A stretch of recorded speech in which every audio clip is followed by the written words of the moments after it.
Bonjour maître Bonnard, vous êtes avocat, vous avez été avocat de la Direction générale des douanes françaises, c'est bien ça? Je suis ravie de vous accueillir sur Tribune Libre. Vous allez nous raconter en quelques mots votre parcours déjà riche et je tiens à préciser que vous êtes un avocat sportif. Vous cultivez un esprit sain dans un corps sain puisque vous êtes encore en tenue de jogger. Voilà, mais ce qui ne nous empêche pas aussi de travailler du ciboulot. Alors je vous écoute pour ce qui est de votre parcours ô combien intéressant. Je vous remercie. C'est moi qui vous remercie de votre invitation. Effectivement, l'actualité internationale étant assez intense, j'essaie de gérer un peu comme au vent des globes la traversée de cette zone de turbulence géopolitique qui n'échappe à personne. Et donc, je suis très heureux de faire votre connaissance. Et comme je vous le disais hors antenne, si je pouvais, grâce à vous, allier la décontraction, à la limite même la rigolade, et un sujet qui est extrêmement rébarbatif et, et, et, et pas habituel pour quiconque n'est pas juriste très spécialisé, c'est le droit international public. Et réussir à délivrer ce matin puisqu'on enregistre, Mhm. quelque chose de très valable au plan technique, ce qui n'est pas souvent distribué au commun des mortels, parce que les États considèrent que les individus dans leur masse n'ont pas le niveau pour partager l'entièreté des dossiers sensibles. Et ben, je propose et je vous remercie de me donner l'occasion d'essayer de faire à la fois quelque chose de très pointu, euh, accessible à une centaine de juristes dans le monde, et en même temps de l'expliquer de telle manière que vraiment quelqu'un qui n'a pas le baccalauréat, ce qui a été le cas de mes parents, euh, voilà, je vais expliquer en essayant d'avoir le niveau que j'ai lorsque j'explique à ma maman, ma vieille maman, ce que son vieux fils d'avocat fait encore pour essayer de sauver le monde. Pourriez-vous nous rappeler votre parcours avant qu'on en arrive à l'actualité brûlante à Mayotte? Très rapidement, je suis né à La Défense, ce qui était un signe pour un futur avocat.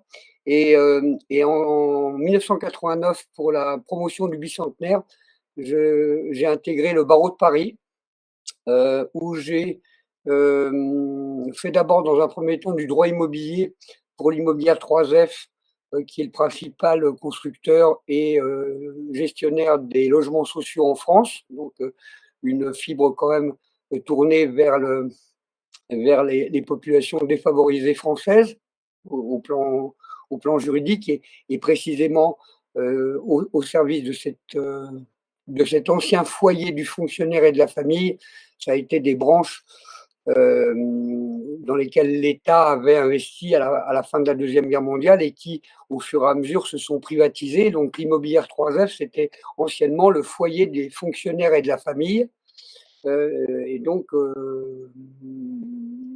cette immobilière 3F était une société déjà privée et commerciale lorsque j'ai prêté serment en 89 pour la promotion du bicentenaire de la Révolution. Voilà. Ensuite, comme mon rêve était de faire du droit pénal et notamment du droit criminel, je voulais aller aux assises et défendre les affaires les plus sérieuses au plan pénal. J'ai eu la chance extraordinaire d'être recruté par Jean-Louis Pelletier, qui était l'avocat vraiment ténor de l'époque, des années 90. Il avait été l'avocat de Mesrine, de Valérie Subra. Les années que j'ai passées dans son cabinet, le cabinet gérait la moitié des affaires judiciaires qui faisaient la une des journaux, que ce soit au pénal ou même dans des affaires un peu politiques. À l'époque, c'était l'affaire OM Valenciennes et, euh, et, euh, le cabinet était exactement dans ces choses-là. Donc j'ai eu la chance d'avoir un maître au pénal, en droit criminel, mais dans des affaires extrêmement sensibles, ce qui me faisait quand même croiser le droit de la presse et les affaires d'État. Vous imaginez bien que quand vous défendez le bandit numéro un, effectivement, vous avez intérêt quand même à savoir que l'État est sur vous, vous surveille. Et donc, j'ai été formé par maître Jean-Louis Pelletier, qui nous a quittés il y a maintenant 1 an et demi, euh, et dont l'entière profession, et notamment le barreau de Paris, a rendu un hommage parce qu'il a défendu vraiment le grand banditisme français tout en ne se commettant pas et en gardant la distance nécessaire. L'avocat n'est jamais son client. Confondre un vrai avocat, c'est quelqu'un qui va défendre et réussir à défendre des choses qui ne sont pas ce qu'il pense, mais qui va réussir à faire la démarche vers une pensée ou vers un acte qui, qui lui est étranger pour, pour en, en découvrir la plus substantifique euh, singularité et pouvoir la traduire. Advocatus, c'est celui qui parle à la place d'eux. Donc vous imaginez le travail d'un avocat qui va défendre un violeur d'enfants. Voilà. Donc, soit il appartient à la catégorie qui ne voit pas d'inconvénient à violer les enfants, et il y en a, d'accord. La pédocriminalité touche toutes les professions, en particulier les professions judiciaires, si vous voyez ce que je veux dire. Donc, on pénètre tout de suite dans le vif du sujet, et on va essayer de faire une émission qui qui soit un peu révélatrice de choses. Mon combat actuel, c'est le combat contre la France de Polichinelle. La France de Polichinelle, le secret de Polichinelle est un secret particulier que tout le monde connaît, mais personne ne peut aborder le sujet parce qu'on sait qu'on va avoir des ennuis, et c'est un sujet tabou. Le risque, c'est que Polichinelle se retrouve en prison. Alors, je n'ai absolument aucune peur de me retrouver en prison parce que ce serait mon triomphe. Moi, en tant qu'avocat de la Direction générale des douanes, si ma situation est singulière, hein, je suis professionnellement dans une situation que ne connaît aucun avocat sur Terre. Si je suis dans cette situation, il y a une logique, et je me propose de vous l'expliquer. En tout cas, on termine mon parcours. Je me retrouve donc avocat enfin collaborateur dans un super cabinet qui effectivement était dans des affaires compliquées. Et puis ensuite, je vais, euh, je vais voler de mes propres ailes. Je vais refuser à Jean-Louis Pelletier de devenir associé de son cabinet.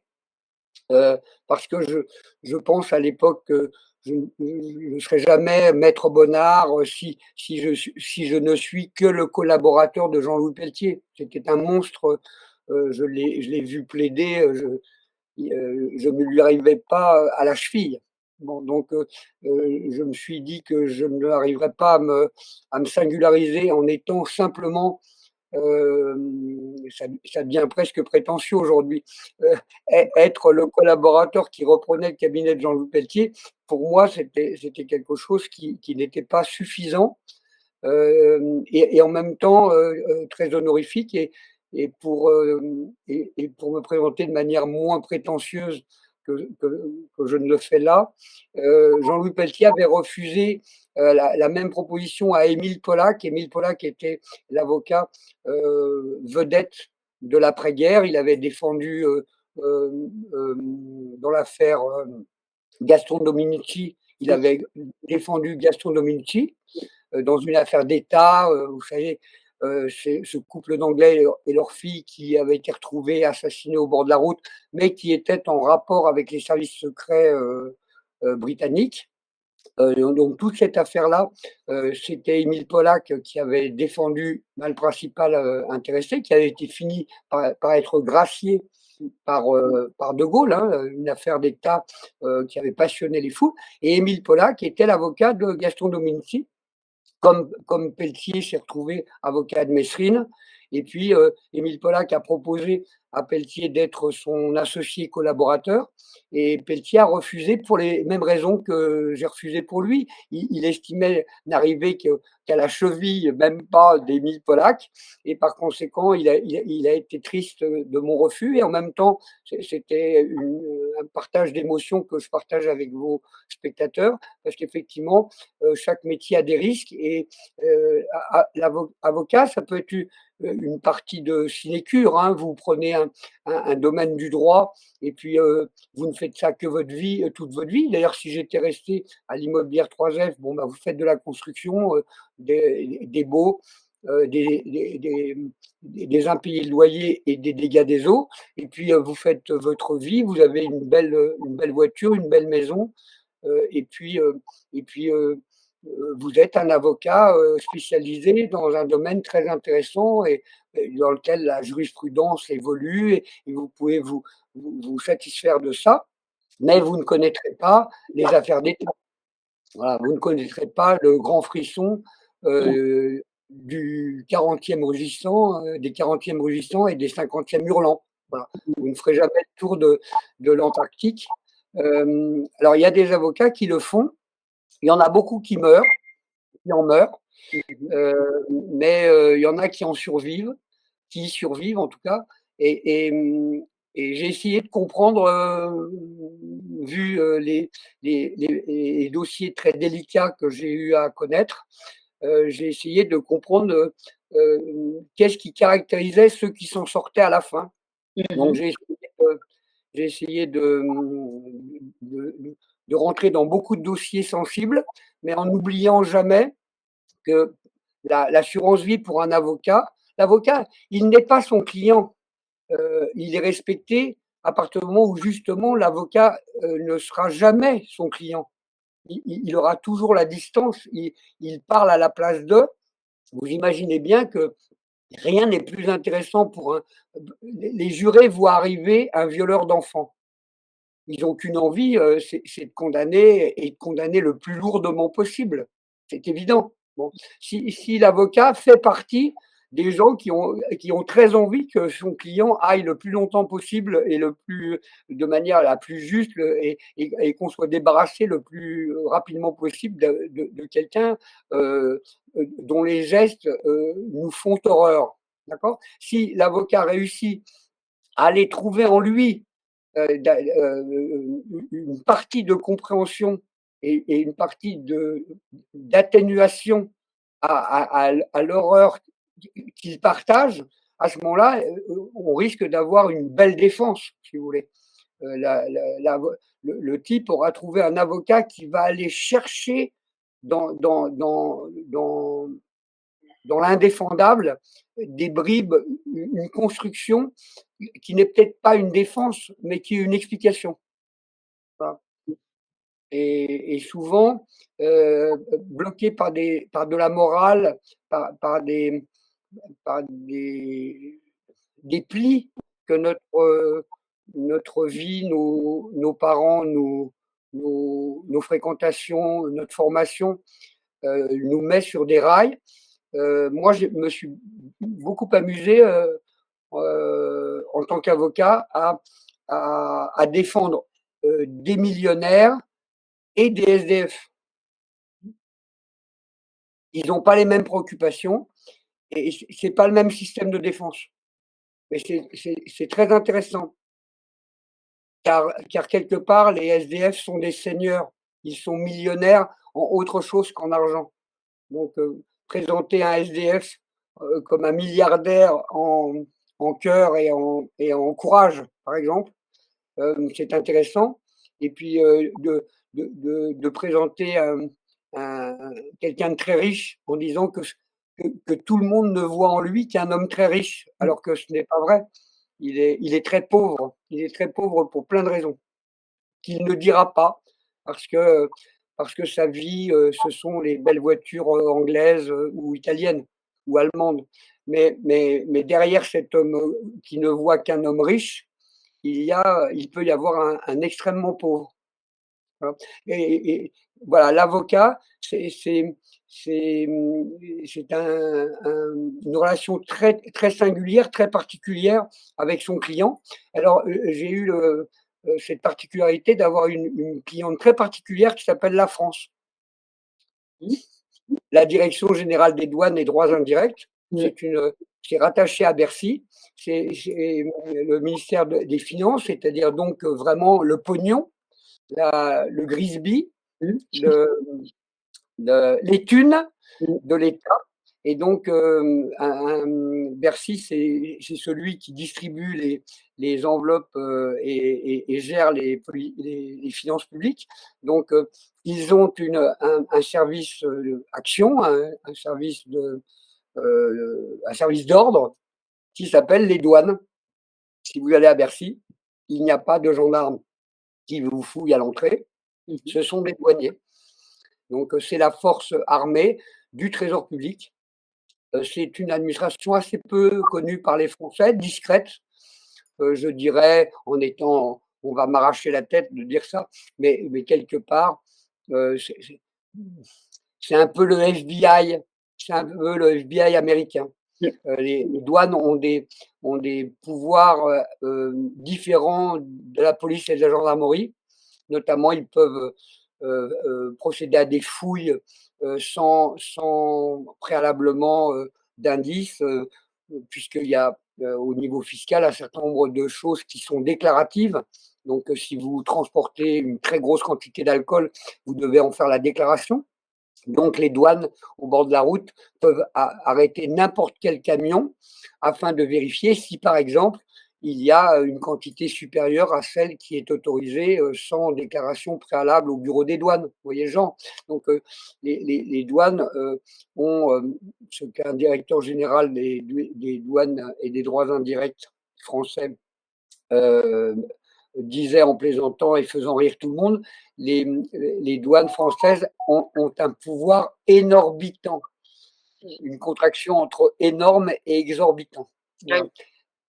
Donc, c'est pour ça que, par exemple, dans les affaires de drogue ou dans les affaires très graves, c'est toujours très bien d'avoir dans l'équipe qui arrête l'individu deux douaniers, parce que les procès-verbaux des douanes sont valables jusqu'à inscription de faux. C'est-à-dire qu'il faut envoyer carrément les douaniers aux assises pour remettre en cause leur PV, alors que les PV police ou gendarmerie font foi jusqu'à preuve contraire.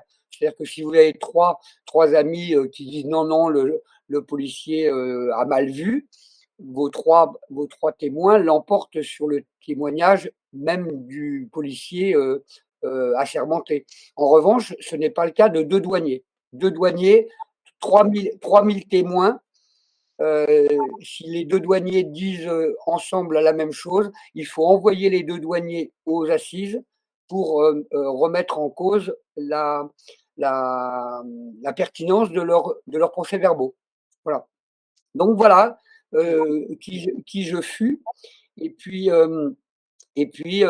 un jour, eh bien, je tombe sur quelque chose que je ne devrais pas avoir sous les yeux, qui est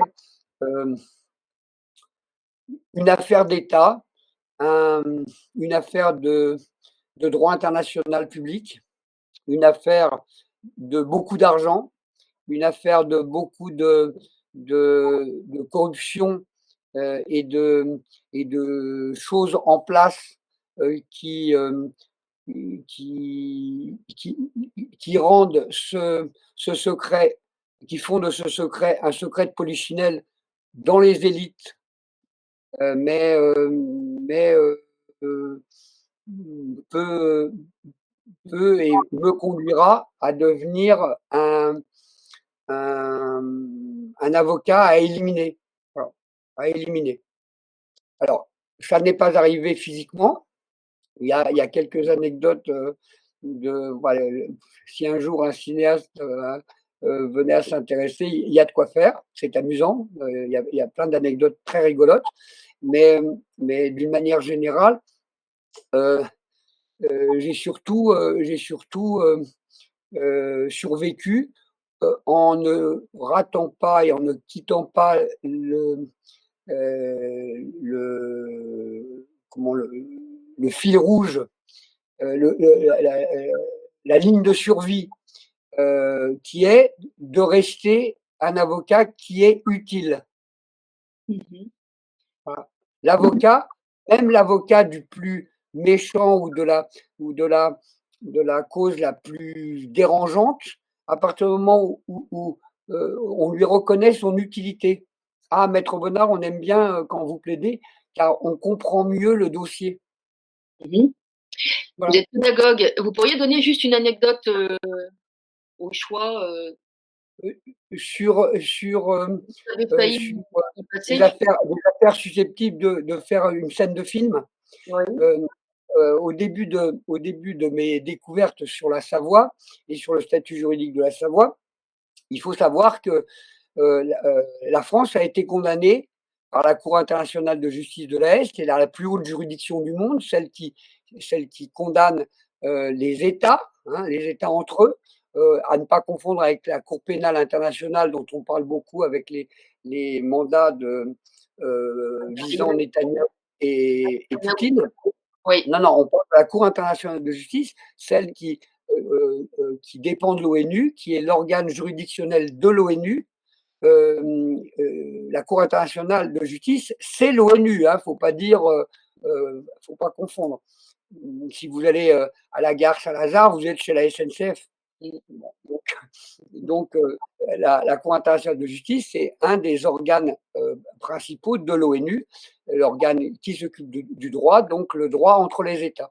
Donc la France a été condamnée en 1932 dans ce qu'on appelle l'affaire des zones franches de Haute-Savoie, à la demande de la Confédération helvétique. Si vos auditeurs tapent sur Google Cour internationale de justice La Haye Savoie, ils tomberont sur cet arrêt du 7 juin 1932 où est abordé le problème de l'administration par la République française de ces deux départements, 73 et 74, qui sont issus d'un rattachement à la France datant de 1860, puisque en contrepartie de l'aide française pour constituer l'unité italienne et en 1861, l'unité italienne, c'est 1861, c'est-à-dire un an après un échange entre le versant nord des Alpes, c'est-à-dire tout ce qui était côté français, finalement, bascule sous la forme d'un traité d'annexion, en contrepartie duquel les possessions françaises, les diverses possessions, parce que l'Italie était un patchwork de principautés, de comtats, et de petites possessions diverses et variées au fil du temps, puisque Napoléon Ier avait placé ses sœurs un peu partout dans les royaumes d'Europe. Donc tout ça est très composite. Et en 1861, lorsque l'unité italienne se fait, le roi d'Italie est proclamé, en réalité, c'est parce que il y a eu un accord secret en 1858 et que, bon an, mal an, les diplomates sont tombés d'accord. La France récupère la Savoie qui est francophone.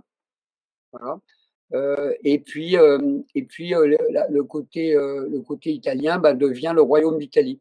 Donc, la France ayant été condamnée par la plus haute juridiction du monde et condamnée au travers de sa direction générale des douanes, puisque c'est un arrêt de règlement, un arrêt qui ne peut pas être modifié par la jurisprudence. Un peu comme aux États-Unis, les arrêts de la Cour suprême sont motivés et créent le droit. Donc cet arrêt de 1932 condamnant la France et les douanes françaises à propos du statut de la Savoie, la question c'était est-ce qu'on peut installer des grilles de douaniers entre Genève et la Savoie, par exemple entre Genève et le secteur Bonneville, et côté France, quoi.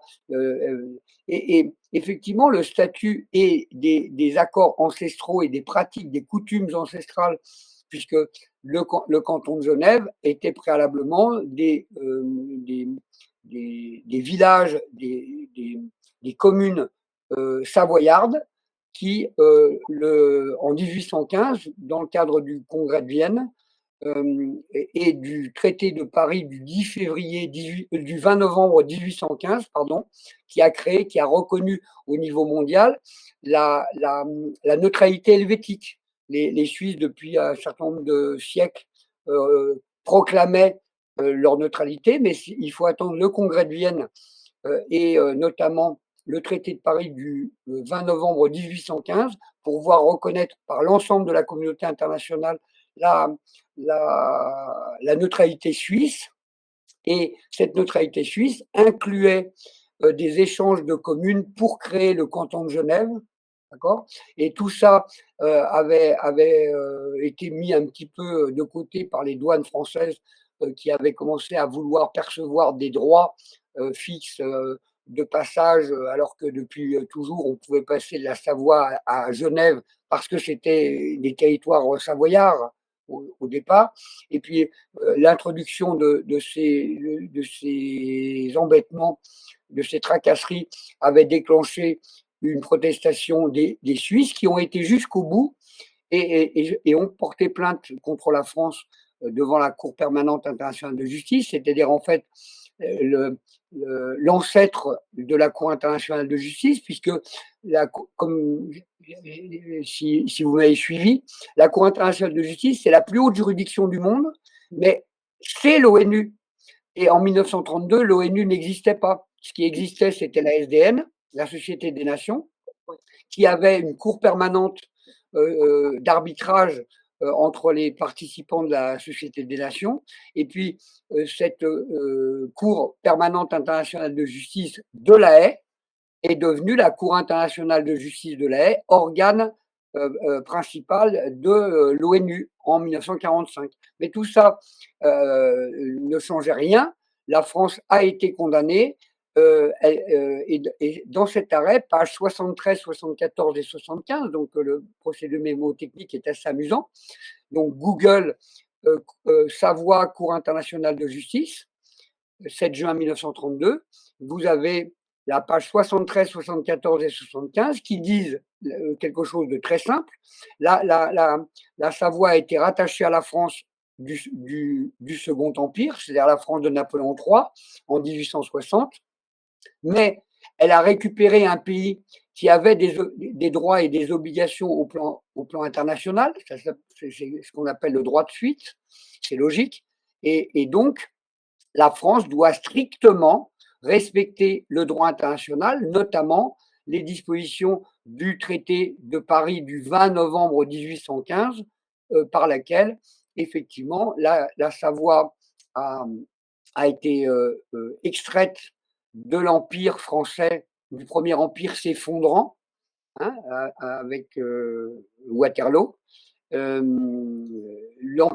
premier empire est démantelé et les brigades de Savoie qui étaient en face de l'armée française à Waterloo, donc pour la Savoie, Waterloo est une victoire, eh bien, on se retrouve dans une situation en 1932 qui est délicate et qui va amener la condamnation des douanes et de la France.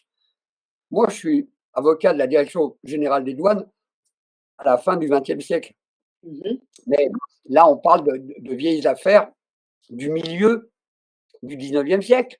Alors, vous allez me dire, on parle de choses anciennes. Non, non, on ne parle pas de choses anciennes, on parle de choses très, très actuelles. Par exemple, après cette présentation beaucoup trop longue, mais j'explique comment je suis arrivé là. Oui. Et pourquoi je suis devenu un spécialiste en jogging. C'est parce que il y a le temps de la diplomatie, le temps du droit international n'est pas le même que le temps humain. Les États ne vivent pas le battement de cœur d'un État, c'est pas c'est pas 70 battements par minute. Vous voyez ce que je veux dire? C'est 3 battements par siècle. Voilà. Absolument. Et donc, il y a un décalage entre, la perception humaine, que nous avons, tous, et puis la réalité des États.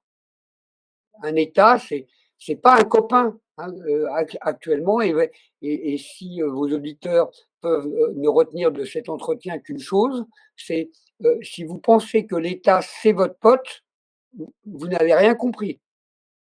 L'État, c'est un monstre froid avec une administration, un territoire, une population à gérer. C'est ça un État, d'accord? L'État, il est rempli de fonctionnaires qui fonctionnent, et même ils peuvent dysfonctionner. Il y a absolument aucun problème.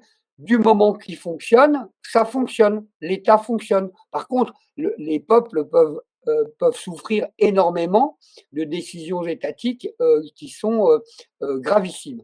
Alors, si vous, le permettez, eh bien, on va prendre un exemple, c'est l'exemple de Mayotte, Oui. dont tout le monde parle, Mmh. parce qu'il y a un drame épouvantable qui est tombé, sur cette île, qui est située au sud de l'Afrique, à l'entrée du canal du Mozambique. Entre le canal du Mozambique, c'est ce petit bras, qui sépare Madagascar de la côte, sud-africaine. D'accord? Et dans ce petit passage, un petit peu au nord-ouest, au nord-est, pardon, se trouvent les 4 îles des Comores. En réalité, il y en a plus que 4, c'est 2 archipels, qui n'en font qu'un, ça s'appelle les Comores. Et actuellement, plusieurs, centaines de milliers de personnes, se retrouvent, dans un caillou qui a pris un coup d'aspirateur géant. Mmh. Rien n'est resté debout. Il y a des problèmes d'alimentation en eau. Il y a des problèmes également de sécurité, parce qu'à partir du moment où les gens n'ont plus à boire, eh bien, il peut y avoir des morts pour une bouteille d'eau, hein. Pardon. Donc, on a cette situation épouvantable avec 300 000 de nos compatriotes, Ouais. puisque depuis 2011, Mayotte, son statut, c'est d'être un département français. C'est le 101e département français. C'est le dernier à avoir été rattaché administrativement à la France sous la forme juridique et administrative d'un département. Et on dit c'est le département le plus pauvre de France. Alors je pose la question, c'est le département le plus pauvre, mais c'est le plus récent. Oui. Donc, pourquoi et comment expliquer que la France ait transformé en département une des régions les plus pauvres du monde? Il ne s'agit pas de remettre en cause la générosité française. Moi, je suis, j'aime les droits de l'homme, et je n'aime pas, ce que l'argent fait du cœur des personnes, et en particulier des chefs d'État, ce qui les amène à faire beaucoup souffrir leur peuple.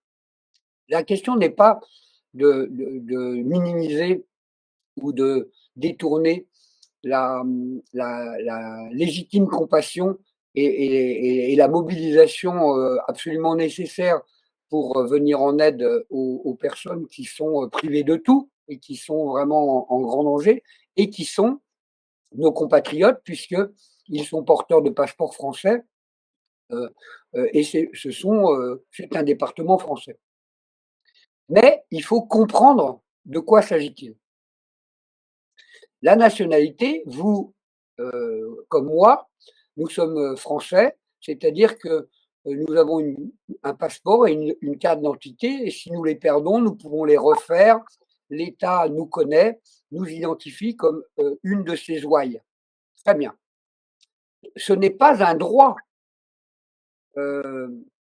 découlant de notre volonté à vous et à moi ou celle de vos auditeurs. Être français, c'est pas une décision de celui qui bénéficie de la nationalité, pas du tout.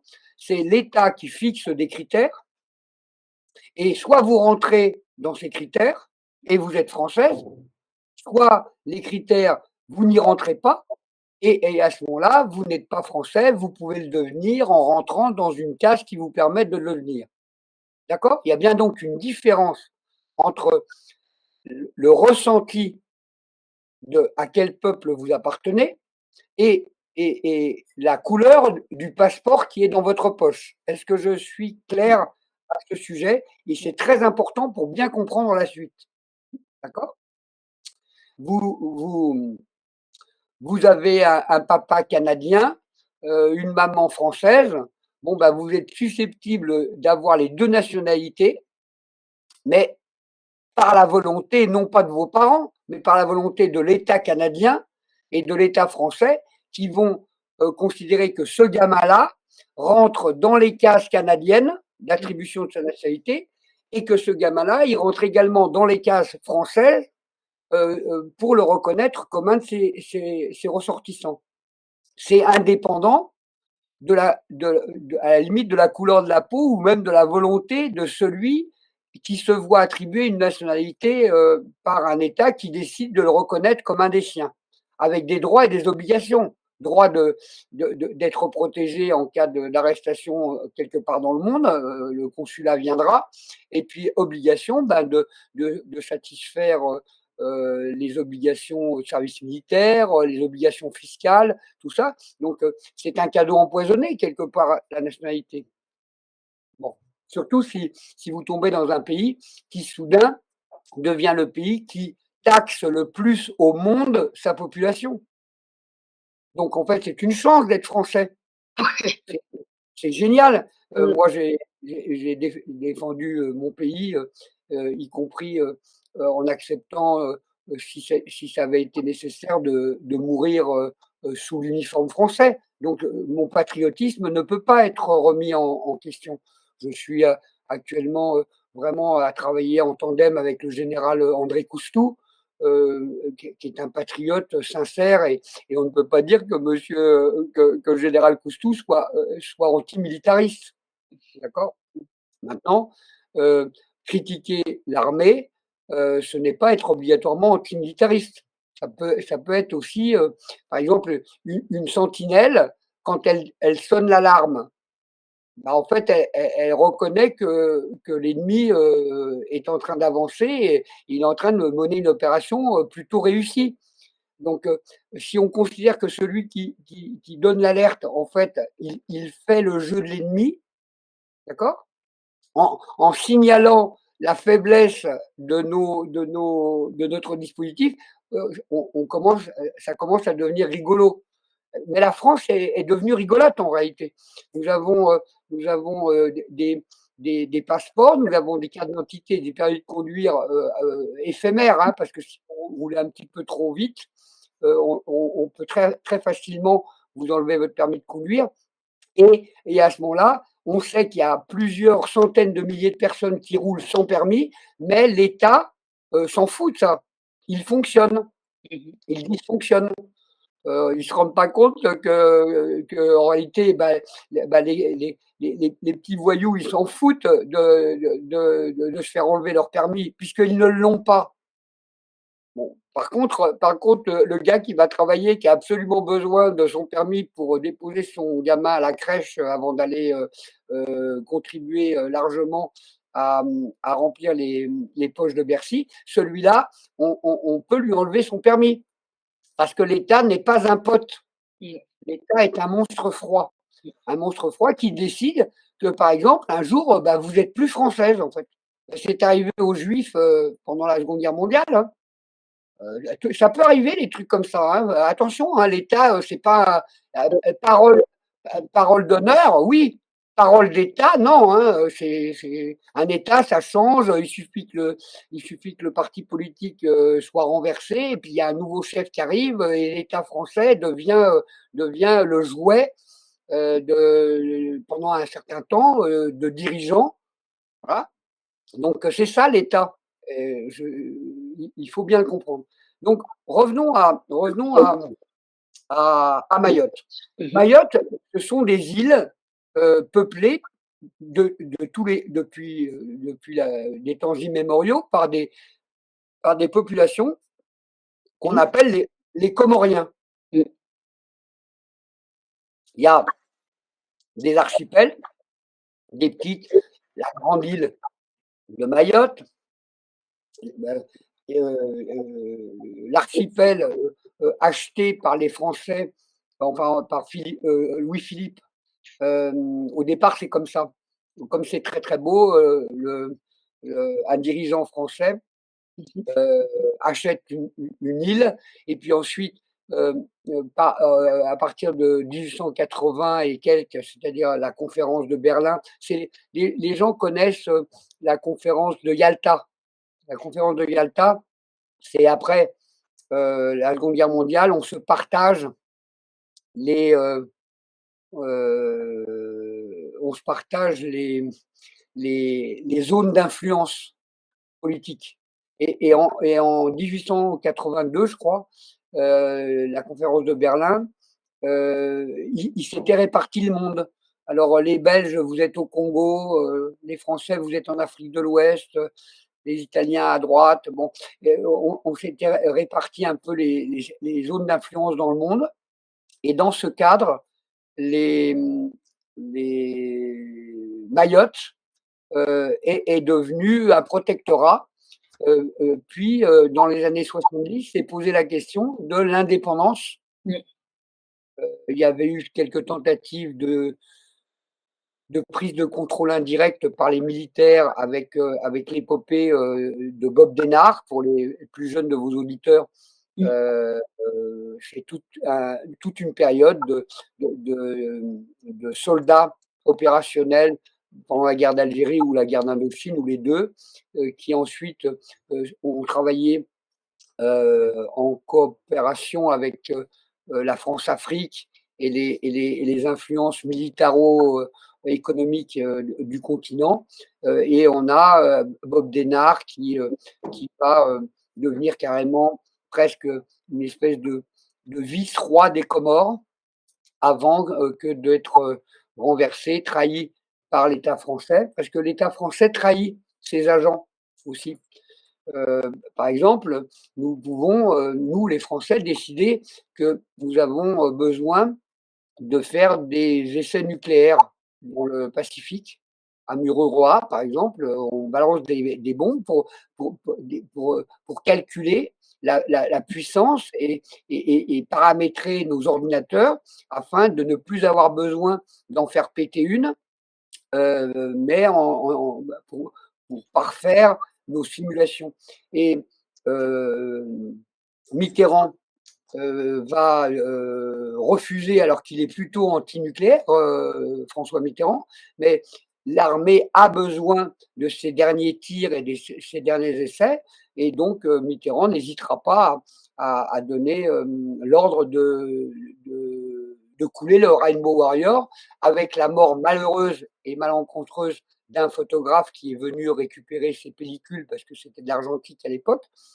Et alors que l'opération était rondement menée et que le bateau allait couler avec personne à bord, un type vient, et puis sa cabine est juste à côté du gouvernail qui est l'endroit où la bombe est placée. Et puis il va y avoir le drame du Rainbow Warrior. Et vous allez avoir Laurent Fabius, qui est Premier ministre à l'époque, qui, ça ne le dérangera pas de répondre à la police néo-zélandaise: oui, oui, ce sont des agents secrets, ils ont tué quelqu'un, ils ont fait péter le bateau amiral d'une organisation humanitaire qui revenait de protéger les phoques. C'était cette époque-là. Donc, effectivement, le monde entier choqué que la France ait osé tuer un écologiste combattant le nucléaire et les déformations et les morts suspectes, parce que nos essais nucléaires, que ce soit dans le Sahara ou dans le Pacifique, il y a eu des conséquences. Hein. Mais ce sont les raisons de l'État. Voilà. Alors donc, je digresse, mais je reviens sur Mayotte. Les Comoriens, ce sont des gens qui habitent cette région. Ce sont les Comoriens. Et dans les années 70, sous pression de l'ONU d'ailleurs, une organisation, un référendum va être organisé pour savoir si ils veulent accéder à l'indépendance comme une bonne partie de l'Afrique de l'Ouest l'a fait avant eux. Et puis surtout, l'a fait Madagascar, parce que Madagascar, c'est la zone anciennement colonisée par la France qui est la plus proche des Comores. Or, c'est en 1947 l'indépendance de Madagascar. Le démantèlement de l'empire colonial français commencera en 1947, d'ailleurs dans le sang et dans les massacres à Madagascar. Au même moment, c'est la fin de la colonisation anglaise en Inde, 1947, c'est Gandhi.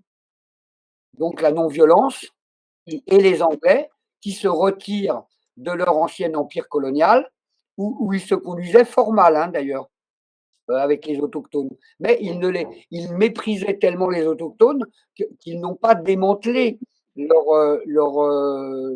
tribu, leur justice tribale, etc.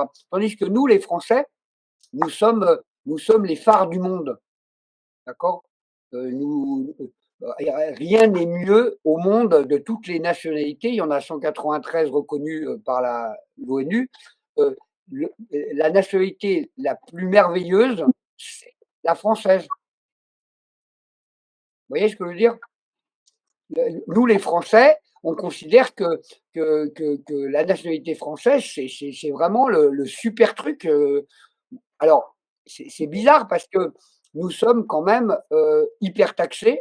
Nos enfants ont quand même un taux de suicide qui est supérieur, un petit peu inférieur au Japon, mais pas loin. Donc, il y a un certain nombre de nos résultats étatiques, collectifs, à tous là, qui ne sont pas excellents. Alors, est-ce qu'on peut continuer, comme nos grands-pères et nos arrière-grands-parents, se dire on est les Français, on est les meilleurs, alors que les chiffres tombent et qu'on n'est plus les meilleurs. Voilà. À un moment donné, c'est pas être anti-français que de le dire. C'est être lucide. Oui, c'est être lucide. Et moi prenons l'exemple de Mayotte.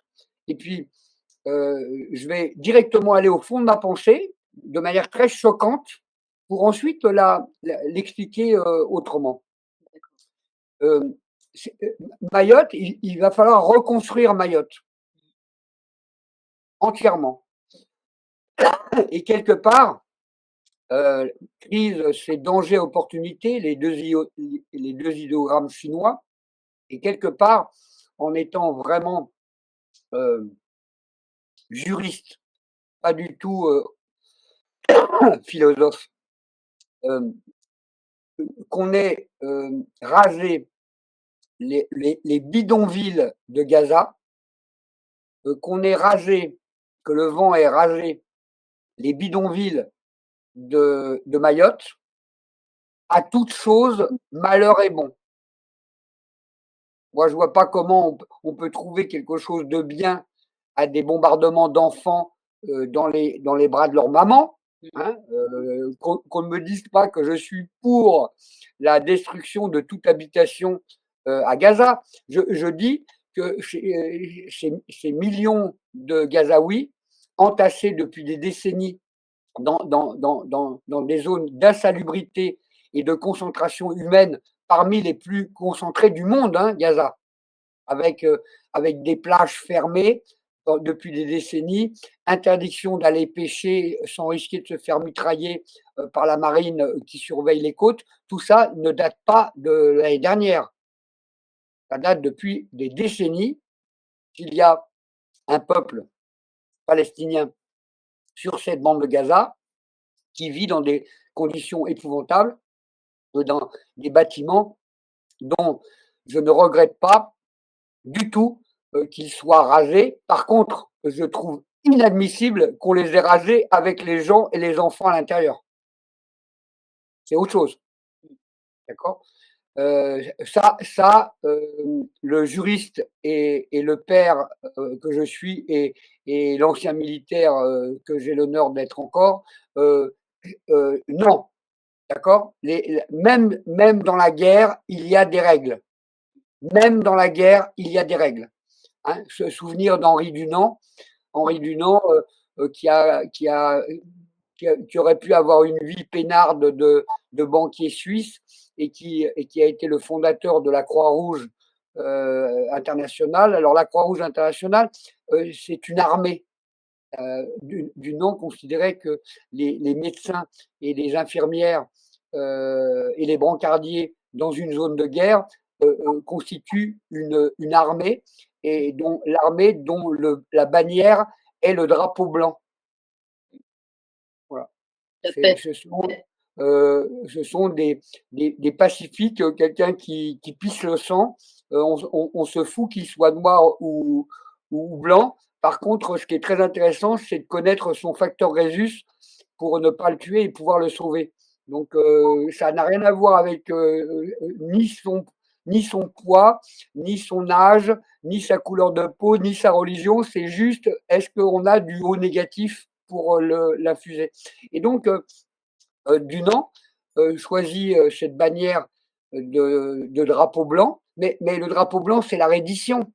Hein, on se rend. Donc, qu'est-ce qu'il fait? Il trempe ses mains dans du sang des deux parties ennemies et il fait une croix. C'est la croix rouge. Voilà.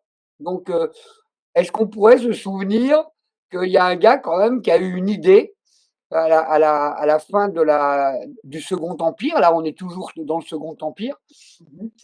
Avec l'arrivée des fusils à répétition, le fusil Chassepot 1870, hein, donc il y en a à Sedan, eh bien, effectivement, on massacre davantage que quand il fallait recharger le mousquet. Vous voyez ce que je veux dire? Bon. Et donc, il a mis en place la Croix-Rouge, ce qui est merveilleux. C'est les officiers prussiens et les officiers français qui refusent de tirer sur ce convoi de médecins et d'infirmières qui évacuent une zone bombardée. Voilà, c'est la naissance de la Croix-Rouge. Aujourd'hui, on est donc 1859, hein, donc Montebello, Campo Formio, ce massacre qui permet à Henri Dunant de créer la Croix-Rouge. Heureusement que la Croix-Rouge existe. Vous vous rendez compte, tous ces gens qui, quand ils voient arriver la Croix-Rouge, c'est l'espoir, c'est peut-être à Mayotte de l'eau qui arrive sur les zones qui sont fermées. Donc, je suis toujours très triste de savoir que des hommes et des femmes et des enfants souffrent, en particulier s'ils sont porteurs de passeports français et que donc ce sont mes compatriotes. Maintenant, ce sont des Comoriens, d'accord? Par une espèce de magouille absolument immonde. En réalité, la France a violé le droit international, bafoué toutes les règles de logique pour s'approprier cette île de Mayotte et en faire un 101e département en 2011. Alors c'est là que tout à l'heure vous me demandiez des anecdotes sur ce qui peut être la vie dangereuse d'un avocat. Oui, c'est vrai que quand au début de mes découvertes avant 2010 d'ailleurs, je me suis rendu à La Haye pour tirer la sonnette d'alarme à l'ambassade de France à La Haye, où j'ai rencontré l'ambassadeur et où j'ai tiré pour la première fois la sonnette d'alarme en disant bah, attention, nous avons été condamnés en 1932 à propos de la Savoie. Si nous faisons n'importe quoi, si nous continuons de percevoir des impôts sur cette population qui a été colonisé par la France en 1860, si on ne fait pas les choses correctement, on va finir par avoir des très gros problèmes. Et là, ces très gros problèmes, c'est aujourd'hui. C'est 2024, avec Mayotte à reconstruire. Quel est le statut juridique de Mayotte? Alors, là, que on est à la fois dans quelque chose d'extrêmement compliqué et de quelque chose qui n'est pas expliqué actuellement sur les plateaux de télévision, de sorte qu'ils sont hors sujet, les gens. L'ignorance, l'oubli et le mépris sont les seules causes des grands malheurs publics et de la corruption des gouvernements. L'ignorance, l'oubli, le mépris, vous avez le triptyque de toutes les grandes catastrophes. Et actuellement, la France est quand même très ignorante, oublieuse et méprisante. Et ça peut expliquer l'état catastrophique de nos finances, de nos porte-monnaies individuels, de nos industries, de nos paysans, de nos élèves, de nos industriels, de notre classe politique. Personne ne va bien parce qu'il y a une déliquescence, y compris au niveau du droit international, et c'est très grave parce que le droit international, c'est pas nous qui le faisons. Nous faisons un droit international, le droit international français. Mais à côté de ce droit international français, il y en a 193 autres. Et il se trouve que ces 193 autres, ils ont tendance environ à hauteur de 150 à penser tous d'une certaine manière, plus conforme avec notre façon à nous, depuis des décennies et des siècles, de concevoir les relations internationales, de concevoir notre droit international, nos conditions d'attribution de notre nationalité. Ah, tiens, je viens de mettre les pieds dans le plat. Ah ben oui, il y a quelques mois, M. Darmanin n'a-t-il pas proposé une réforme constitutionnelle? Une réforme constitutionnelle. Pour vos auditeurs, la Constitution, c'est pas n'importe quel texte, c'est la loi des lois. C'est-à-dire la Constitution, c'est le cadre dans lequel toutes les lois vont devoir rentrer dans ce cadre et ne pas en sortir. Elle est en haut de la hiérarchie des normes, en fait. C'est le top de la hiérarchie. Exactement. Et tout ça est vérifié, validé et contrôlé par un conseil constitutionnel dont le président actuel est Laurent Fabius, le bien connu, celui du sang contaminé, celui du Rainbow Warrior, celui de la validation de toutes les mesures liberticides, sous prétexte que si on n'était pas vacciné, on risquait de tuer grand-mère et mamie. Et tout ça, c'est validé par le Conseil constitutionnel, en tout cas c'est encadré. Et si vous faites n'importe quoi avec la Constitution, si vous faites n'importe quoi avec le droit international, les obligations d'un État, faut pas s'étonner qu'ensuite le peuple de cet État en question finisse par se faire très très mal, très très mal. Par exemple, nous allons aider, et nous sommes obligés de le faire, et c'est bien de le faire parce que les Comoriens habitant Mayotte et devenus français en 2011 méritent évidemment doublement que la France les aide de manière en tant qu'humains et aide en tant que compatriotes. Maintenant, le juridique n'a rien à voir avec le politique. Le juridique, je vous le dis, et je le dis, et je mets au défi tous les juristes du Quai d'Orsay de venir me dire que non, les Mayotte n'étaient pas les îles des Comores avant que Louis-Philippe n'arrive. D'accord? Bon, l'ONU, c'est un truc qui a été créé en 1945 parce qu'on estimait que les Japonais, leur désir d'expansion dans le Pacifique, c'était pas très cool. En Europe, l'expansion géographique d'Hitler, c'était pas, ou de Mussolini, c'était pas non plus génial. Par conséquent, les expansions territoriales, j'invente une nouvelle arme et ensuite je vais l'essayer chez le voisin. Alors, bon, c'est ce qui s'était passé en Première Guerre et Deuxième Guerre mondiale. Donc forcément, l'ONU a été créée comme une organisation, écoutez bien, de maintien de la paix et de décolonisation. L'ONU, ce n'est pas uniquement une organisation de paix, c'est une organisation de paix et de décolonisation. Pourquoi? Si jamais je vous vole votre voiture, ça va vous embêter, mais vous allez finir par l'oublier, votre voiture. Éventuellement, vous pouvez aller chez le concessionnaire et vous acheter, quand vous serez remis de votre vol, un modèle encore mieux que le précédent. Si jamais on vous vole la terre dans laquelle le cimetière du village est enterré vos grands-parents, vous allez partir Oui. et vous allez fuir parce que sinon vous allez vous faire violer et vous faire découper à la machette. Bon, donc vous partez. Mais est-ce que vous reviendrez voir la tombe de votre grand-père? Oui. Et même si on déterre le grand-père, est-ce que vous serez attaché viscéralement à l'endroit qui vous a vu naître, dans lequel vous avez grandi et dans lequel se trouvent les racines de toute votre généalogie? Oui, c'est une Madeleine de Proust. C'est Bah, irremplaçable. vous pouvez vous remettre du vol de votre moto, vous ne pouvez pas vous remettre du vol de la terre de vos ancêtres. Mmh.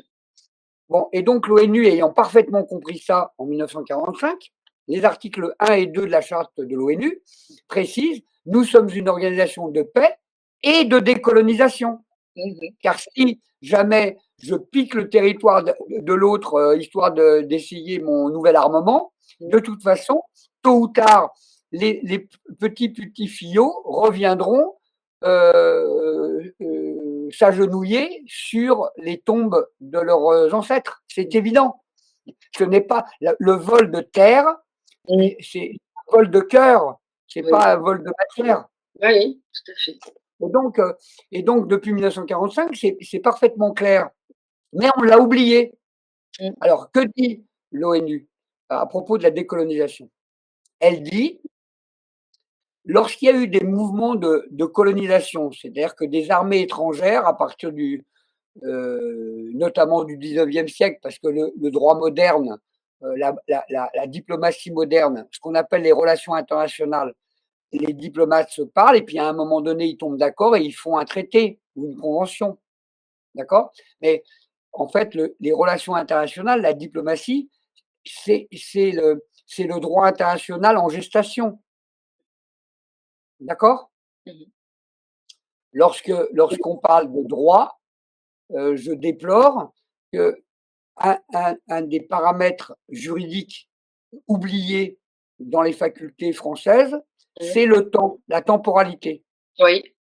La loi, c'est quelque chose qui est marqué dans le temps. Lorsqu'une loi arrive, qu'est-ce qu'il y avait avant qu'il y ait cette loi? C'est intéressant de connaître les lois. Sûr. Leur évolution. Mais entre connaître les lois et connaître les lois ainsi que ce qui se passait avant que cette loi n'arrive, comment ils se sont engueulés pour rédiger la loi telle qu'elle est rédigée, pour ensuite voir l'application de la loi dans le temps.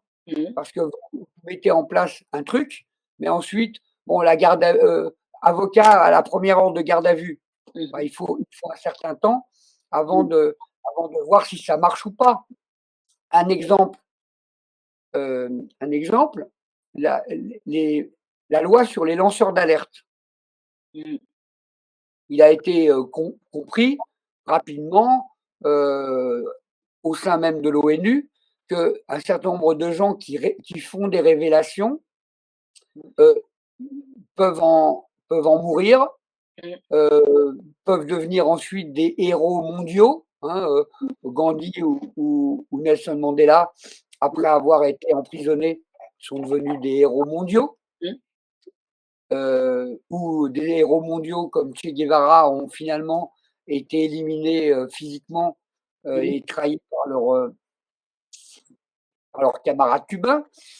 Tout peut arriver, mais ce qui est certain, c'est que la, le temps est une variable indispensable à la compréhension du droit.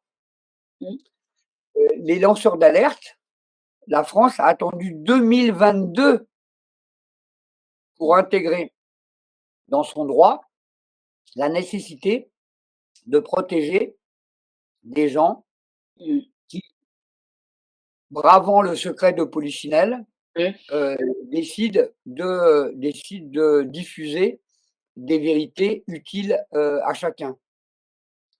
Ça se passe comment avec les lanceurs d'alerte en France? Ça se passe bien?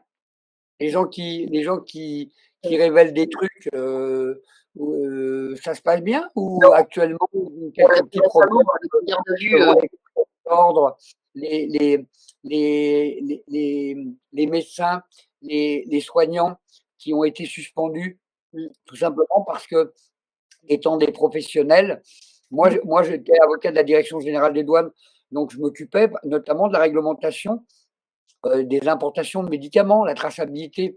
Quand des médicaments arrivent dans un aéroport, je peux vous garantir que les douanes regardent attentivement ce qui rentre et si il y a des chaînes du froid, s'il y a s'il y a des traçabilités et des bonnes signatures. Il ne s'agit pas d'importer des médicaments frelatés ou qui ressemble à un médicament, mais à l'intérieur, c'est pas exactement la molécule qu'on veut. Donc, vous imaginez que les douanes sont très regardantes.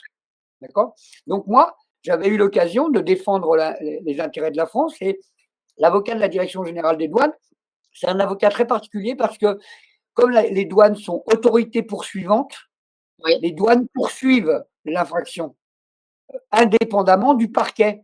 Donc, quand vous vous retrouvez au tribunal, le parquet ou le procureur ou le procureur général ou l'avocat général prennent ces réquisitions au nom de l'ordre public judiciaire, mais l'avocat des douanes, qui est parti au procès, il est autorité poursuivante. Donc, l'avocat prend ses réquisitions.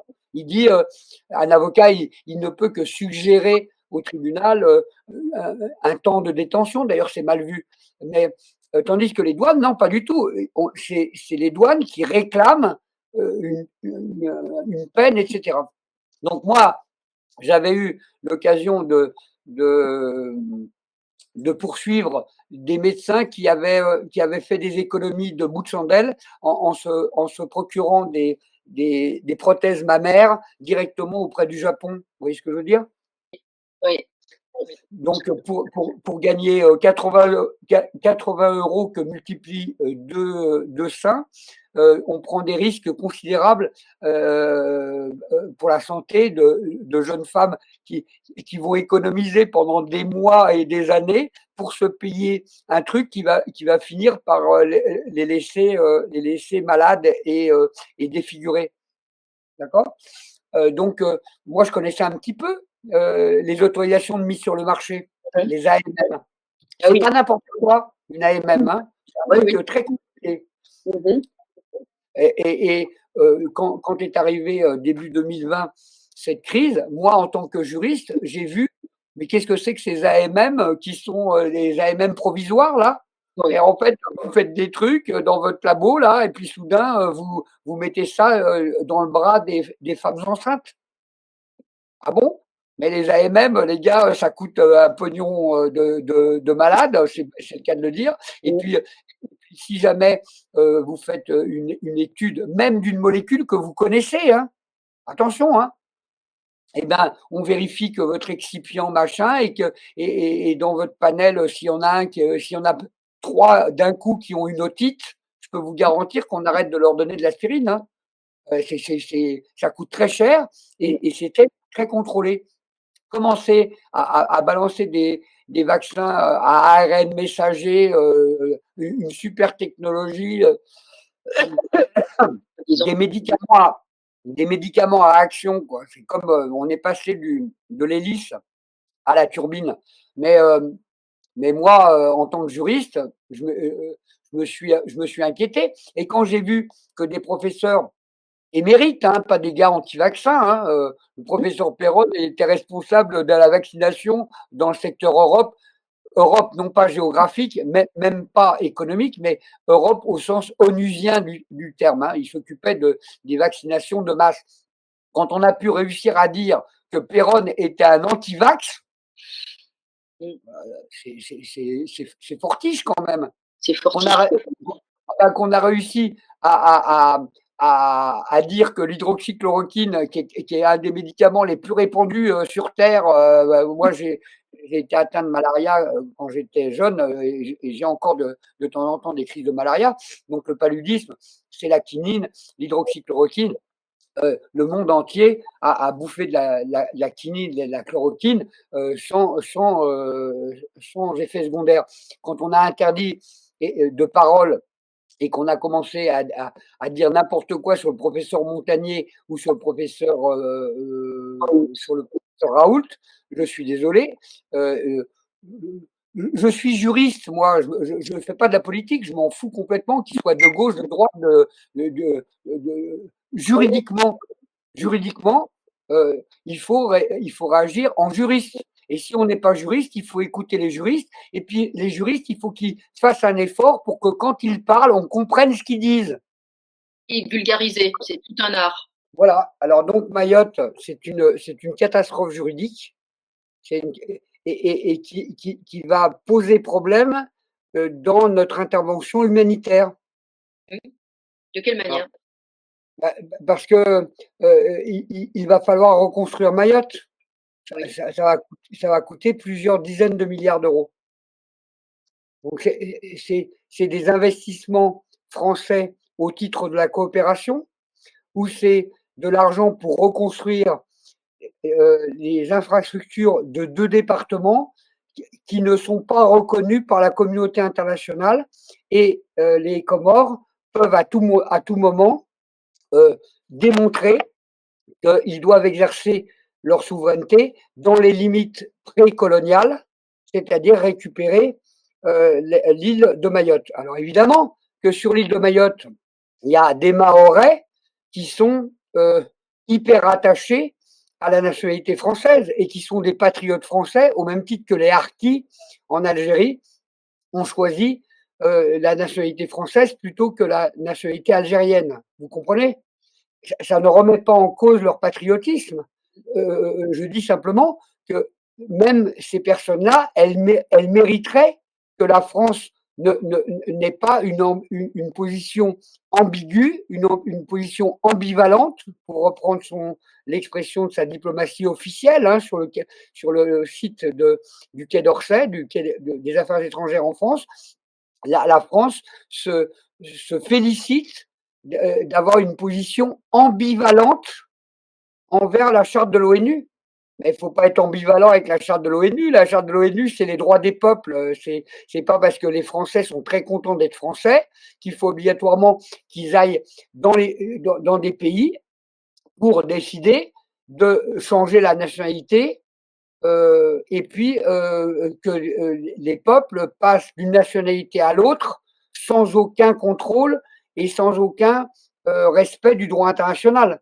Alors si on fait ça, moi je veux bien qu'on fasse ça. Mais alors à ce moment-là, il faut m'expliquer pourquoi les populations du Donbass, c'est-à-dire en fait des russophones, qui en avaient marre de se faire tirer dessus depuis 2014 et de recevoir des bombes de la part de gens qui voulaient fermer les écoles parlant russe, ne respectaient pas les accords de Minsk, ne respectaient pas les décisions du Conseil de sécurité et de l'Assemblée générale de l'ONU.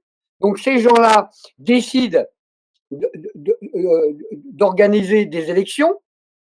Les élections sont vérifiées par l'ONU et elles sont valables, c'est-à-dire que les populations russophones du Donbass décident de faire sécession et d'être rattachées à la Fédération de Russie. Donc, dans un cas, les gars, ils ont le droit de décider de leur avenir, et à Mayotte, ils ont le droit de décider de leur avenir, mais c'est à géométrie variable. Moi, ça ne me dérange pas. La France, il faut qu'elle soit cohérente. Attention Fabrice, votre son, ça grésille beaucoup. Ah, pardon. Je dis la France, il faut qu'elle soit cohérente. Elle prend une position et elle est la même dans tous les dossiers. Parce que si, on peut prendre des décisions différentes, mais il faut une cohérence. Parce que sinon, en fait, on a tout le temps tort. Puisque à chaque fois qu'on fait quelque chose, il trouvera une partie adverse, des juristes, qui vont nous dire mais vous raisonnez pas pareil dans tel dossier. En fait, vous perdez tout. Si vous n'êtes pas cohérent, si vous voulez avoir le beurre, l'argent du beurre et la réputation de la crèmerie, et si vous voulez ça, vous allez tout perdre en fait. Ouais. Par exemple, Mayotte, nous considérons toujours que c'est un département français. Libre à nous. Mais par exemple, vous ne pensez pas que actuellement les Comores se font faire les yeux doux par les Indiens, par les Russes, par les Chinois, par les Turcs? Vous avez vu le passage, sachant que pour rejoindre l'Europe, soit vous passez par la mer Rouge, mais en ce moment, il y a les comment on appelle ça, les outils, Outils. les missiles hypersoniques qui arrivent sur les bateaux. Donc, on a tendance à vouloir faire le tour et on est obligé de relâcher un petit peu aux Comores. Donc, actuellement, d'après vous, au niveau de la diplomatie, j'interroge vos auditeurs et j'interroge tous les grands spécialistes de la diplomatie française du Quai d'Orsay. Vous pensez que les Russes, les Chinois, les Turcs et les Indiens, ils sont pas en train de faire des yeux doux aux Comores en leur disant bah, écoutez, c'est super, parce que en fait, vous avez une de vos 4 îles qui a été entièrement dévastée. Ces cons de juristes français, ils sont en train de considérer que ce truc-là, c'est un département français. Et attention, hein, ne vous méprenez pas, je ne suis pas en train de dire que je ne suis pas content que la France envoie des sommes et des vivres à ces gens qui sont des Français. Et c'est devenu des Français, puisque on a décidé que c'était des Français. Mais pourquoi est-ce que les Russes, ils ont décidé que les gars du Donbass, c'est devenu des Russes et on balance des bombes et on donne des missiles à longue portée pour taper les Russes, pour faire des orphelins russes, parce qu'on considère que le peuple du Donbass, les gars, ils n'ont pas le droit de dire où ils veulent aller. Mais par contre, à Mayotte, ils ont le droit. Il faut être cohérent quelque part à un moment donné. Reculez un peu, Fabrice, parce que ça grésille beaucoup. Vous craignez qu'on les aide, mais qu'on les perde? Non, non, nous allons les perdre. C'est-à-dire que c'est une bêtise juridique à 50 milliards d'euros. Bon, vous allez me dire, c'est pas grave, puisque de toute façon, notre dette, elle est de plus de 3000. Donc, euh, l'État français doit 3000 milliards à ses créanciers banquiers. 3000 milliards. Bon, si vous êtes à découvert de 3000 euros, est-ce que c'est embêtant d'être à découvert de 3040? Ah oui, non, ça change plus grand-chose à ce niveau-là. Voilà, bon, donc c'est pas un problème. Le problème de Mayotte, je vous le dis, et puis je veux bien en discuter avec qui veut en discuter parce que on est à un certain niveau, même si on est en train de rire, vous et moi. On est en train de parler de 50 milliards d'euros, la reconstruction de Mayotte. Vous Voilà. pensez, sans faire de procès d'intention, est-ce qu'il y a une volonté politique derrière tout ça, de fragiliser encore la France? Pas du côté français, mais du côté international, oui.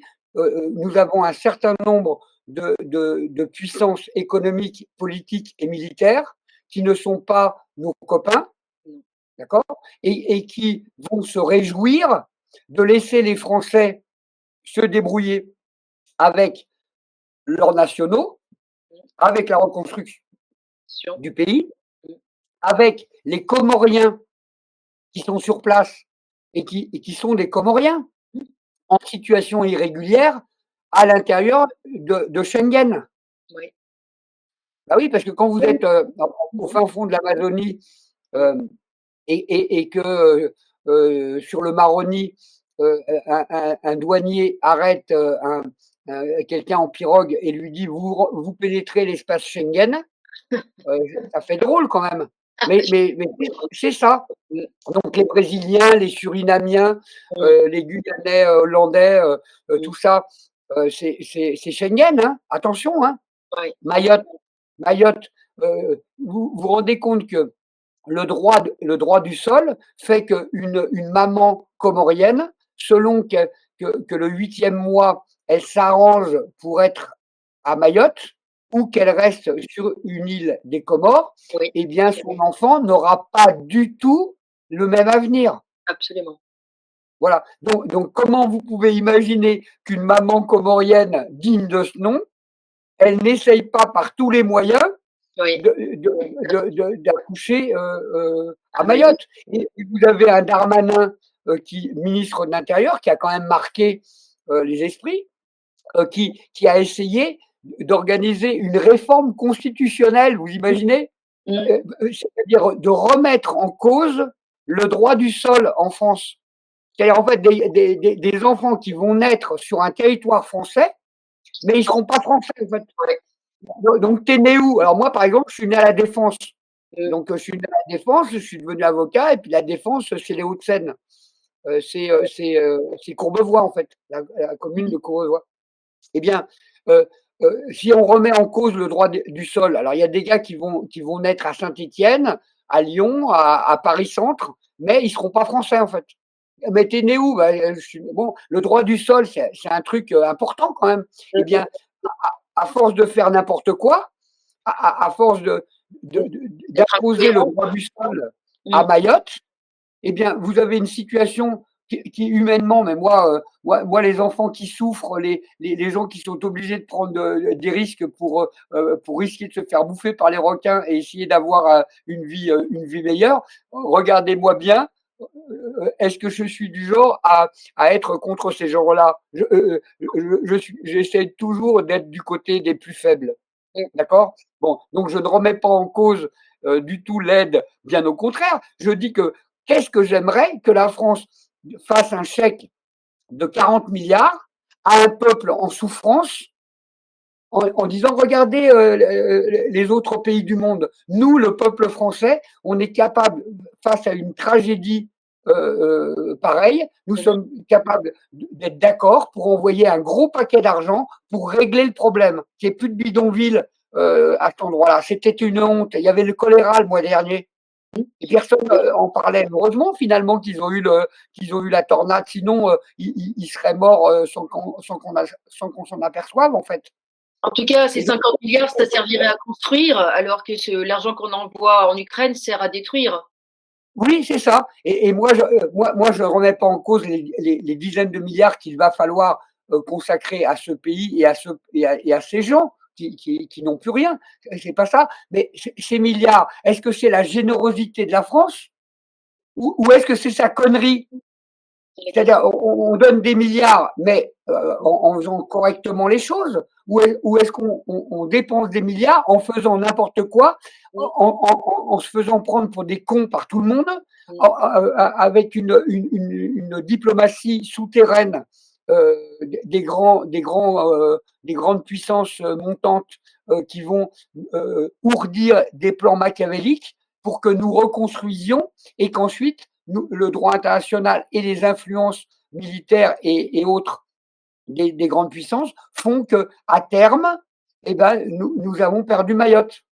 C'est une manière de réduire la France. On perd Mayotte à partir du moment où on met en avant le droit à l'autodétermination et qu'on oublie les obligations de décolonisation dans les limites des frontières antérieures à la colonisation. Voilà. Donc, il y a deux droits, deux priorités, deux logiques, et il y a une hiérarchie dans cette logique. Et notre hiérarchie, moi en tant qu'avocat français, j'aime beaucoup les Mahorais. Mais j'aime beaucoup les Comoriens, en fait. Moi, j'aime tous les peuples. Le peuple français, il aime bien les autres peuples. Ce sont nos dirigeants qui font n'importe quoi. Parce qu'ils sont contents d'avoir des comptes numérotés aux Bahamas, ouverts par Cahuzac. Parce que si Cahuzac, il a été choisi comme un spécialiste de la fraude, c'est parce que c'était un spécialiste. Quand tu étais ministre et que tu voulais faire un montage pour permettre d'avoir des rétrocoms discrètes, bah, tu t'adressais à Cahuzac. Bah, c'est pour ça, on utilise les, les, les, les compétences de chacun. Ouvrir un compte en Suisse ou au Liechtenstein ou aux îles Caïmans, c'est pas donné à tout le monde. Bon, bah, c'est Cahuzac qui s'en occupait. Voilà, c'est ça la vérité. Bien sûr, on avait choisi le. L'État est un monstre froid. Il faut Mmh. arrêter de croire que l'État est un gentil, hein. Pas du tout. C'est composé de gens qui sont dans leur truc, qui n'hésitent pas à tuer un avocat ou à nuire à la réputation d'un scientifique ou d'un gars bien intentionné. D'accord. La loi sur les lanceurs d'alerte, ça date de 2022, vous imaginez. C'est C'était une hier. nouvelle loi. Mmh. Bon, moi j'ai commencé à tirer la sonnette d'alarme pour la Savoie dans les années 2000. Par Mmh mh. conséquent, j'avais 15 ans d'avance. Mmh. Et encore aujourd'hui, en 2024, les lanceurs d'alerte, vous avez vu, il y a des gars qui ont été arrêtés parce qu'ils faisaient des révélations sur la transsexualité de Brigitte. Absolument. Donc l'application des lois était un 2e problème, parce que des lois Voilà, existent. alors donc, si vous voulez bien, on va terminer sur cette deuxième scoop. Oui, Moi, j'ai été l'avocat des transsexuels dans les années 90. oui, À une époque où effectivement la transsexualité était une cause noble et juste, parce qu'il y avait quelques individus qui vivaient l'enfer. oui. Ils prenaient le métro, ils se faisaient insulter, ils se faisaient taper dessus, ils étaient convoqués par des commissions qui les faisaient passer pour des malades mentaux. Ils subissaient une injustice et une discrimination qui a fait que, bien que n'étant pas ni homosexuel, ni n'ayant de vocation à changer de sexe, j'ai considéré que l'avocat que j'étais devait défendre cette cause noble et juste. Quand je vois les transsexuels arriver dans les maternelles pour demander aux petits garçons et aux petites filles s'ils veulent changer de sexe, moi, je suis en mesure de crier et de tirer la sonnette d'alarme parce que je ne suis pas transphobe. Oui, J'ai défendu cette cause noble et juste. D'accord. Donc si Brigitte est née homme, ça dérange qui en fait? mmh, La loi permet de le faire. bien Très sûr. bien. Il y a d'autres Et puis conséquences de voilà, et l'affaire d'État, c'est une affaire d'État, un mensonge d'État. Natacha Ray, c'est une chercheuse de vérité, c'est une journaliste, elle fait son travail et elle découvre quoi? Elle découvre l'eau chaude. Elle découvre qu'en France, on peut désormais changer de loi et demander aux états civils d'effacer votre ancienne identité. Et Natacha Ray, on va la martyriser pour ça. On va la martyriser parce qu'elle fait son travail de journaliste. On va la martyriser parce qu'en réalité, il y a un fond de transphobie dans le fait de voir un inconvénient, parce qu'un changement de sexe, c'est pas un truc comme ça, hein. C'est un truc compliqué, hein. C'est une situation grave. Donc, on en parle avec beaucoup de légèreté. Et puis vous avez des gamins qui, maintenant, on va avoir des sexes déclaratifs. Et en fait, je suis une femme parce que je décide, en fait. Je suis une femme parce que j'ai décidé d'avoir des chaussures à talons. Donc, je suis un consommateur féminin. Et donc, je vais rentrer dans les toilettes pour femmes Mmh. parce que je vais décider d'être une femme. Bon, les choses sérieuses, il faut en parler sérieusement. Mayotte, c'est très sérieux. C'est plusieurs dizaines de milliards d'euros, dont, hein, je me répète pour être bien clair et que vous ne soyez pas non plus, vous, taxé d'inviter des fachos nazis qui en réalité sont très contents et considèrent que nos compatriotes de Mayotte ce sont des Noirs, des Comoriens, et il faut les renvoyer chez eux. C'est pas du tout de ça dont il s'agit, hein, c'est l'inverse. L'auditeur comprend très bien. Moi, je considère que effectivement les Mahorais ont la nationalité française.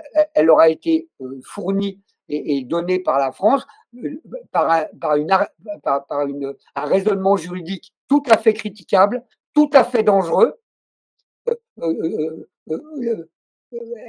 Cette nationalité leur ayant été accordée, elle ne doit pas, elle ne peut pas leur être enlevée.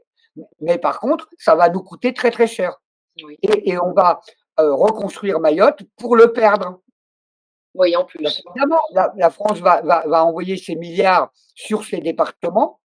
Les diplomaties étrangères vont s'occuper de ça pour mettre en délicatesse la France, pas uniquement sur les Comores, mais également sur la Réunion, sur Madagascar, où effectivement les cicatrices de la colonisation française sont encore ouvertes. Hein.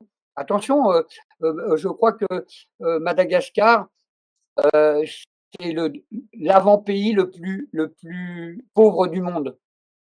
Voilà, donc les anciennes colonies françaises, ne me dites pas que les pays vont très très bien. Bon, à part le Vietnam va très très bien. Mais le Vietnam, à peine partis, les Américains ont pris le relais. Hein.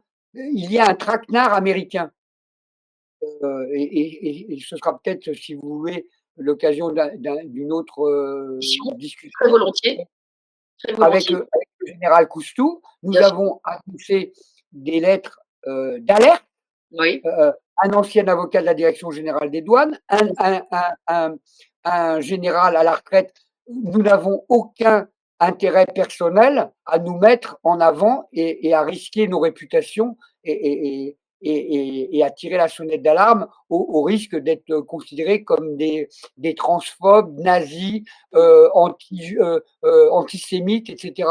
Moi, je ne suis pas tout ça, moi. Je suis tout l'inverse. Exactement, un humaniste. Voilà.